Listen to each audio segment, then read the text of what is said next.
Would you turn with me to Psalm 75, and would you mind standing for the reading of the Word? And it's just only one verse, so if you can't stand it, sometimes I have to qualify that. At church a couple weeks ago, I said, if you're able to stand, because like Bill couldn't, and there's a couple of people up in the wheelchairs, and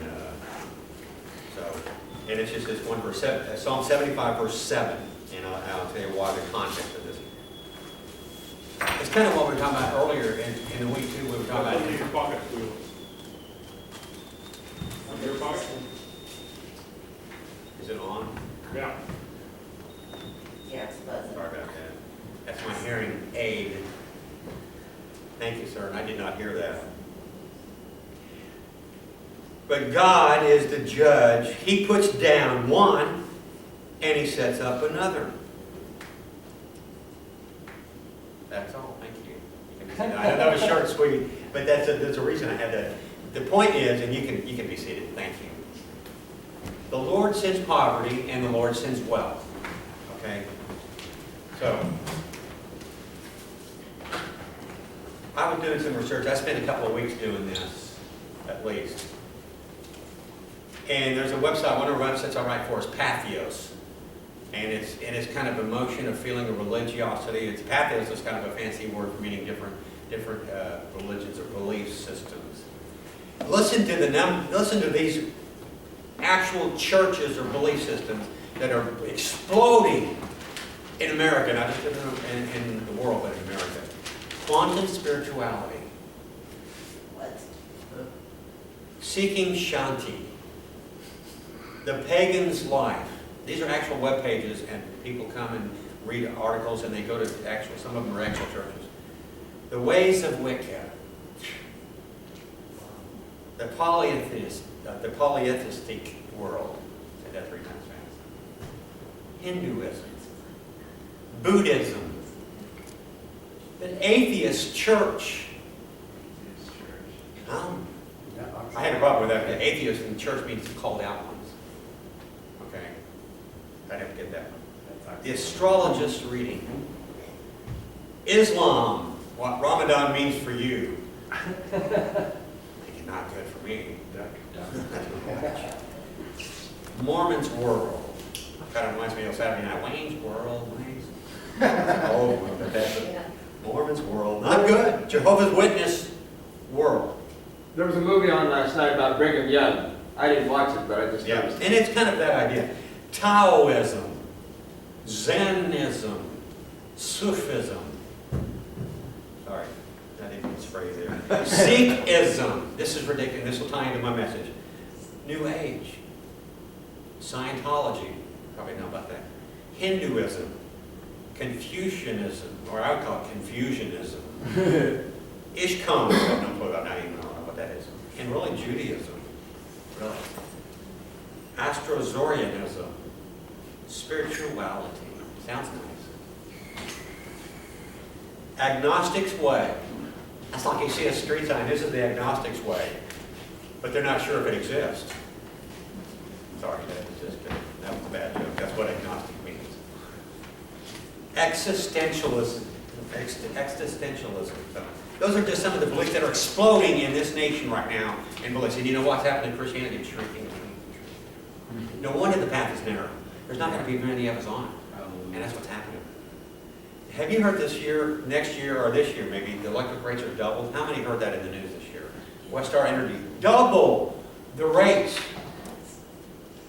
How about the price of health insurance next year? It's supposed to skyrocket next year. I mean, it's sky high enough already. I did some research, and it's going to tie into a message I want to give.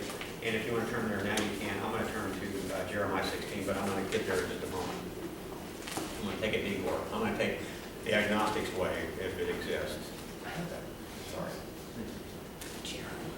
Did you know what? Our government has embarked on a gross out-of-control experience. Since 2006, they've expanded the money supply 400%.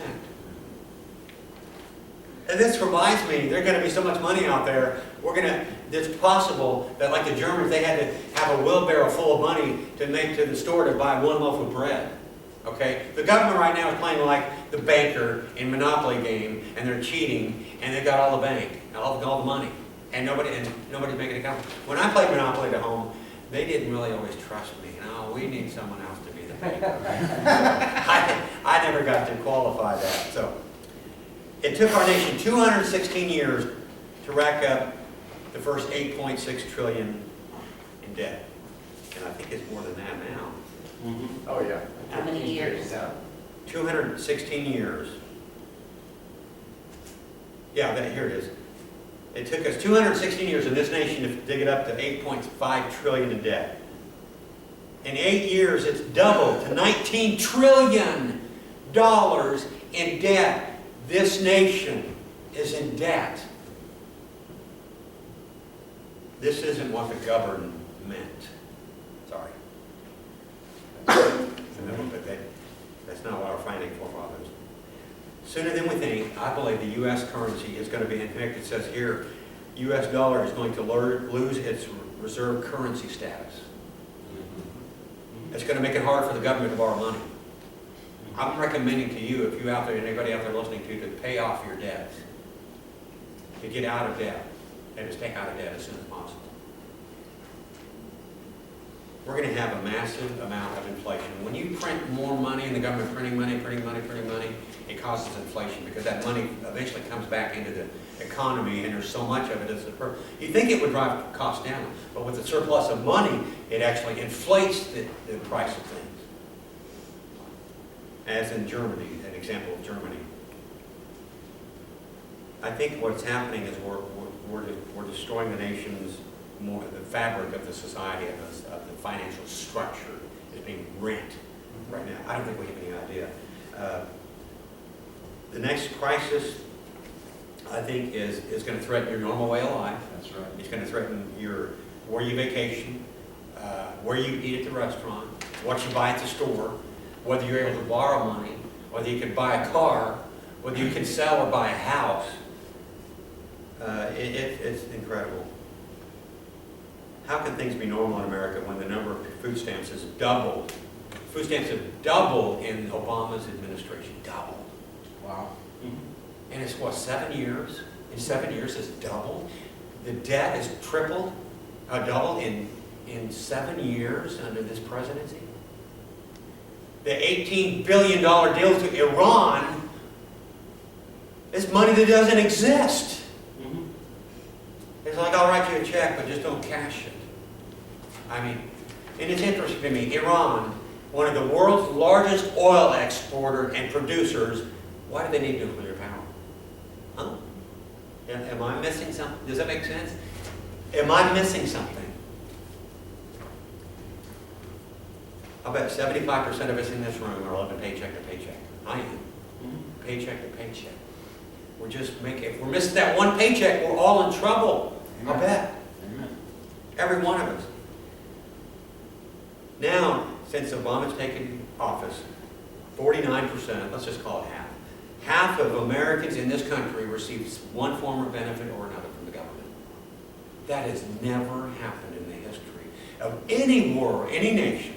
At one time, we were the most prosperous nation in the world, in the history of the world, and we're still relatively somewhat now, but we're walking on thin ice, and we don't realize we could go crashing through it any second. That's right. We don't even see it. What we have now is a paper tiger. It's called the dollar bill, and it's ready to fall. It's like I built a house of cards, and somebody with allergies is going to walk by, and guess what's going to happen? 50% of children born today are going to be on food stamps. These numbers, when I started doing research, I go, this can't be true. Oh yeah, these are federal statistics. These are governmental statistics. 50% of children will be on food stamps. Money supply has increased by 400%, and Ron Paul, I don't know if you've heard Ron Paul, former politician, he predicts what's going to come is worse than the Great Depression. Yep. And I don't think nobody's saying anything about it. The politics are not, I don't hear any preachers, not this is part of the gospel, but I think what that makes is an urgency. That's why I'm so glad that God opened the door for us to preach the gospel to this community. I do qualify for being an old settler. First, I'm old, okay? I've got that covered. And things are settling pretty I've already qualified for an old settler because I've got both of the qualifications there. But another thing is, did you notice the monarch butterflies are disappearing? Mhm. The bees are disappearing. Yeah. And they say 800 different kinds of bees are found in Canada and North America. And almost every one of them pollinate crops, but they're disappearing. You know, there's a little thing in the newspaper, all the bees are disappearing. People are going to say, what's that to me? Well, that is the greatest pollinator of food in the world. What do you mean, what does that mean to you? Now we're not going to get enough honey. That's all they think, you know, man, I like honey. They don't understand the world depends on pollination of bees. And they're disappearing for all kinds of reasons. The Food and Agriculture Organization said that they said 90% of the food crops in the world depend on bees. 90%. Does that sound kind of foreboding? 90% what, Jack? I'm sorry. That 90% of the food supplies from the 148 countries around the world that supply food depend on the bee to pollinate the crops. You know, the second greatest pollinator of crops, the male mosquito. The females are the only ones that bite. Nothing personal, ladies, but the male, the only purpose for one male is, you know how males are, okay? Pollinate flowers and do the other business to make little more baby mosquitoes. So, right now mosquitoes are all probably saving a lot of crop, male mosquitoes actually, are saving crops. So. I know that's crazy. They're praying for rain in California right now. California is producing, this is amazing, they rank #1 in food production in this country. And the crops are I mean, they are the crown, and the irrigation that they do is plummeting drastically. If we lose food sources in California due to drought, guess what's going to happen? It's the primary producer of vegetables and fruit and dairy, milk and meat and cheese. Everything is going to go sky high because California is the #1 producer of food. So there's just some things there that I thought I would give you a warning about. And in fact, I kind of story about it. Let's turn to Jeremiah, unless I gave you the right one. Jeremiah 18. This kind of, one thing about, we were talking at Sunday school this morning about, you know, Jeremiah's quote where it says, behold, I have plans to prosper you and, you know, and not to harm you. And the prosperity gospel preachers will preach that. But what they're realizing, if that's your plan, to prosper us and benefit us, then let's go back to the beginning of the plan. That means we need to also be extended to captivity and to lose all our possessions. You know, you can't quote that verse without saying the whole plan, okay? I have plans for you to prosper, and that plan, by the way, you have to go into captivity first. You can't have one without the other. Sorry. Otherwise, they're proof texting. And that's why we have to take the whole text into the context. They're making a pretext of it. Does that make sense? Yeah. In Jeremiah 18, verse 6 through 12. Now there is this is to Israel, but I see a lot of similarities.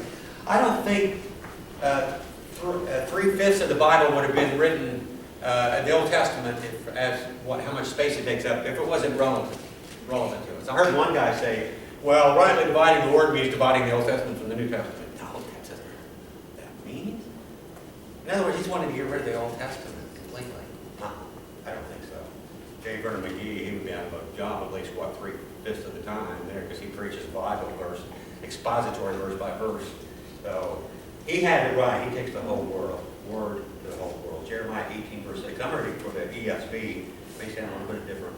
But the point is that no, we're not Israel. The church is not the new Israel. No.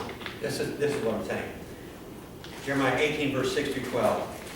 O house of Israel, can I not do with you as the potter has done, declares the Lord? Jeremiah 18, verse 6 through 12. And I will try to slow down because I have a tendency of getting wound up.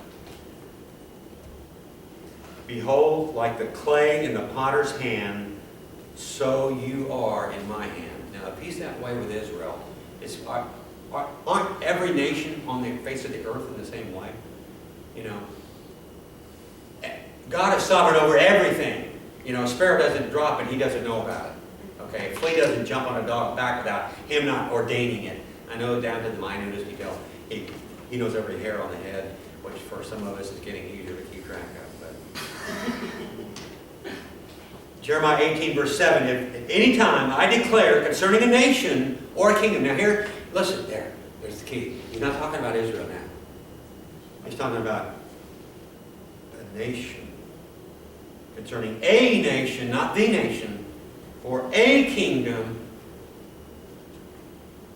that I will pluck up and break down and destroy it. And if that nation concerning which I have spoken turns from its evil, there's the word repent. Turn and go the other way. Turn and forsake your way. Turn away and go the other direction. That's what really repentance means, turn. If a nation concerning which I've spoken turns from its evil, I will relent of the disaster that I intended to do to it. See, now he's not talking about just Israel. See, at first he was talking about old Israel. He's talking to Israel, but not alone, only to Israel. Because I think he would say, oh, my people, or my nation. He's saying, a nation, a kingdom. That's an indefinite article. That's what they call it in the language, an indefinite article, like the, or a, or an. It's specific. Any nation, Jeremiah 18, verse 8, if that nation concerning which I spoke a turn, I will relent from that which I intended to do.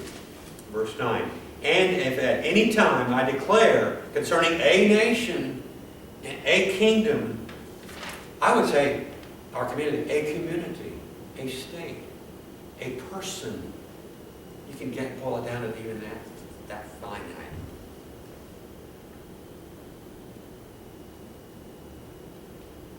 I will build and I will plant it. We think we have control. We really don't. It's spinning out of control. It's centrifugal force. And after a while, the momentum of the morality of a nation carries it beyond a certain stage where it cannot return. I don't know if we've reached that point of no return. They call it a point of no return. And if at any time I will declare concerning a nation or a kingdom that I will build it and plant it, and if it does evil in my sight, not listening to my voice, where is his voice? Here is his voice. Right here is his voice. This is his voice. And he speaks to every one of us and to the nations. Then I will relent of the good that I intended to do. Jeremiah 18:11, therefore say to the men of Judah and the inhabitants of Jerusalem. So he's saying just what I said here now, therefore this applies to you too. Jeremiah, Judah, and Israel, those were two separate nations at the time, remember now. Israel was taken into captivity, and Judah was the first time Israel is mentioned, there are more with Judah. Okay. So every Jew is not an Israelite. Every Israelite is not a Jew, but every Jew, I should say that wrong. Every Jew is part of the nation of Israel, but not every tribe of Israel is Jewish, Judah. And I know that's kind of a complicated thing to get into, but here he's speaking to the men of Judah and the inhabitants of Jerusalem. Behold, I am shaping disaster against you and devising a plan against you. There you go. God's got a wonderful plan for your life. And he has plans to prosper you and venom. No, wait a second. I'm shaping disaster and devising evil against you. Return. So if he's saying return, there's still some time. There's still a little bit of hope that gives him a sense, you know what? He wouldn't be saying return if there wasn't a chance to still turn. Otherwise, why would he have it in the context? He would not even mention it because he said it's too late. Return everyone from his evil way. Amend your ways and your deeds. Jeremiah 18, verse 12. This is the ESV translation. I think this is the clearest. But they say, that is in vain. We will follow our own plans, and everyone act according to the stubbornness of his evil heart. Thanks God for the advice.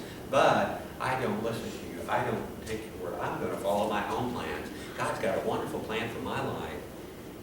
Yeah, he's got a plan for your life, all right. And it's not wonderful unless they turn and repent and go the other way. So you can look at the state of this nation and a lot of nations too, and then look at the warnings that Jeremiah gave and say, you know, I can see how that applies. And we kind of lose the idea that it kind of goes beyond over our head that we think, Jeremiah speaks to Israel, but he says, in any nation or a kingdom, see, that is for us. We cannot say, well, that was just written for Israel. Well, then what about a nation and a kingdom? An indefinite article means the specific could be any other kingdom, any other nation. So I'm not taking it out of context. If you'll turn back just a little bit to Jeremiah 16, and I'm going to go back to my King James version. I like King James. This is obviously going to be a 3-part, maybe 4, or maybe a 5-year Bible plan like our friend gave us. I don't know. Hopefully it's not that going to be that long. Did it take him 5 years to go through this? Yeah. If you want to get Bible teaching verse by verse, expository Bible teaching, J. Vernon McGee, through the Bible is without the best that I have ever heard. It's about the best that I have. The guy's been with the Lord since '86, and is still as relevant today as it was the day it came off the print, and he was still talking in tape recorders. Jeremiah 16:9. I'm going to probably start at verse 10. When I read this, I was kind of going through Jeremiah, and I do Bible studies, do Bible readings. I would kind of like I had to go to the bathroom. I know I would say, oh, and then I would read this and go, oh. This it's so funny because I wasn't reading this to find about the message of a nation in peril in an economy that is like a house of cards. But I thought, wow, that's interesting. Kind of like John's selection of music this morning. It's just perfectly, it goes exactly with the message. So, you know, he didn't get my memo. I didn't let him know. I didn't speak in my sermon. That's the Spirit of God, and it glorifies God. Amen. Amen. So, and we're here to do that's our purpose. If I had a plan and a purpose God's got for me, it's to glorify God. And to hopefully rescue the parish. Jeremiah 16, verse 10.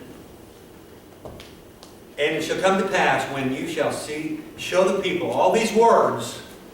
What words? These words. You don't want to see my words. And I put you to sleep. And that was a yawn on cue perfectly. And the people of all these words, show them and say unto them, wherefore has the Lord pronounced all of this great evil against us? In other words, some of the times that I give these messages about turning, repenting, and as a nation we need to go back to God, people will say, where is this word? That's what they will actually say. Well, you know what? You just quoted Isaiah 16:10. Like, you're pretty good at Bible scripture. And I go, what do you mean? I said, well, they says, well, what evil have we done against you? Says God. Or what is our sin? We're okay. We're good people. Like the guy Jack and I met, Michael, I'm not a good person. I'm a great person. We're okay. What is our sin that we have committed against us? Well, come on now. There's no same-sex sin in the Bible. Now they've got the Queen James Bible that has taken out the gender specific, and they've also ripped out the homosexualities. It's listed in Galatians 5, and 1 Corinthians 6, and Ephesians 6, and 5, I should say, in Revelation 21, and I could go on and on and on. So, verse 11, then they shall say unto them, because your fathers have forsaken me. You know, we have fathers. Their fathers, our fathers, have forsaken us in the sense, but now we've forsaken the fathers of this nation who are not totally bought into Christianity. It might surprise you that we have a little more pagan roots than you might imagine, but we were actually founded on Christian principles and teachings of Christ. But not fully. You have walked after other gods and served them and have worshipped them and have forsaken me and have not kept my law. You know, they don't want to hear about the law. They're stripping down the commandments now in Oklahoma. They're taking the 10 commandments down. That's part of it. You've forsaken it and you've taken it away. And some religions, like Richard and I were talking about, they've changed the commandments. You know, that's forsaking it. They're inserting, you know, we don't like this commandment. We'll put this one in because this is my idea, and it's a nice touchy-feely, and that's what I want, and we prefer. They're forsaking the law. That's what that's actually meaning. Verse 12, Jeremiah 12. And we've done worse than your fathers. Now, that's true. Have we not done worse than our fathers? Oh, yeah. For behold, you walk every one after his own imagination, stubbornness, beliefs of his own evil heart, that you may not hearken unto me, God. Therefore, you know what? I'm going to cast you out of the land. In some places, I'm going to cast you out of your home. I'm going to cast you out of your job. I'm going to cast you out of your bank account. I'm going to cast you out of your 401k. I'm going to cast you, just fill in the blank. We're not going to be doomsday preppers. Have you ever seen that Geo show, Doomsday Preppers? We're not going that. No. Okay? No. I don't like dehydrated beans, okay? Especially in close quarters. Okay? Not a good combination when you've got people in the same room. So, I'm not suggesting we do the doomsday preppers thing. I'm saying pray, believing the Lord so come quickly for us to get us out of this. What do you mean by doomsday preppers? Doomsday preppers are people that prepare for catastrophe, the things that I've talked about, financial collapse, lawlessness, where the police are overwhelmed by when crime explodes due to joblessness and poverty, then the society spins out of control, and people have got preparing armored bunkers, armoring up and preparing with shotguns and landmines and stuff. You'd be surprised. Doomsday preppers. But the only difference is our shelter, our refuge is the Lord, and we depend upon Him. Amen. And I'm not depending on my and it's not, I think it's okay to have guns. I'm not saying that I'm not speaking against it, because that's a right to bear arms. But I'm probably going to end up closing with Jeremiah 16:8, because otherwise I have to switch to the New Testament to Jesus warnings. Therefore I will cast you out of this land into a land that you didn't know not. Hey, there's Jeremiah. He's got plans and plans for your welfare. But first I have to throw you into captivity. They forget to take the whole context out of the text and make it a pretext and a proof text. And there you shall serve other gods day and night, where I will not show you my favor. Verse 14. Therefore, behold, the days come, said the Lord, that it shall be no more said, the Lord lives that brought us up out of the children of the land of Egypt. But the Lord, and I'll close at verse 8, but the Lord lives that brought up the children out of the land of the north. Remember, they got captured by the Assyrians. The Assyrians took them to the northern kingdom. And from the lands whether he had driven them, and I will bring them again into the land that I gave unto their fathers. Behold, I will send for many fishers, say the Lord, and they say, and these are not fishers of men, okay?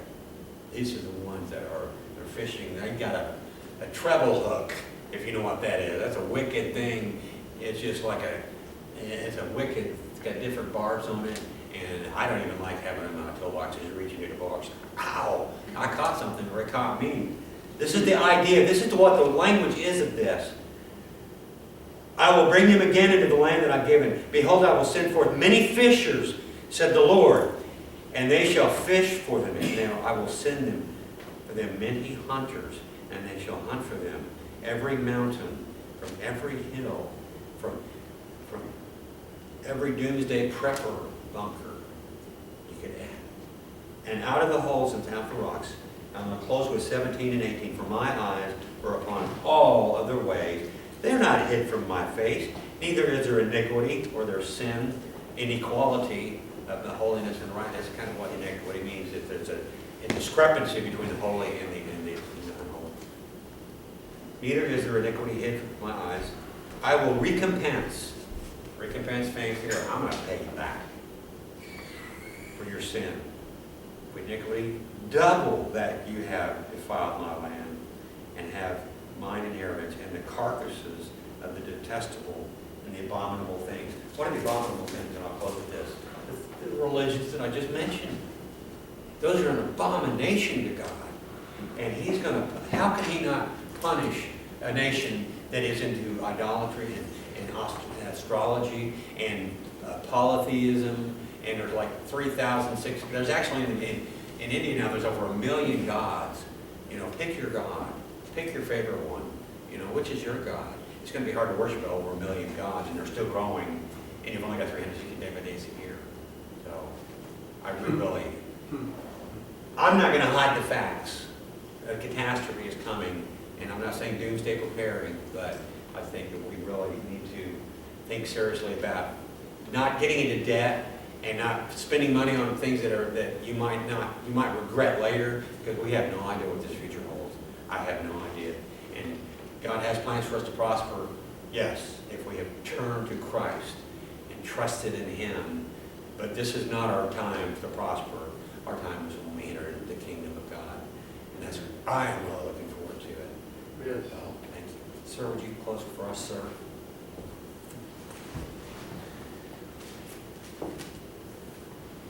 Father God, thank you for the opportunity that we have to gather together in your name. And I pray that the message that we heard would not fall on deaf ears, that here lead each one of us this next week and to be more like you, Lord Jesus, and help each one of us and bring us back again next week. Pray this in your name.